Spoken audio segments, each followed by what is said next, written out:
सकाळी उठून झाल्यावर आवरून झाल्यावर नाश्ता केला आणि क्लाससाठी तयार झालो.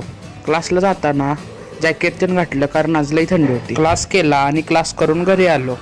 घरी आल्यावर दुकानात जरा गेलो थोड्या वेळ असंच टाइमपास बसायला. संध्याकाळी आवरलं आणि तयार झालो कारण आम्हाला आज जायचं होतं आमच्या इथं आलेल्या प्रदर्शन बघायला. आम्ही सगळी निघालो प्रदर्शन बघायला. पोचल्यावर बाहेरनं तर सगळं बाहेर दिसत होतं. तिकीट काढलं.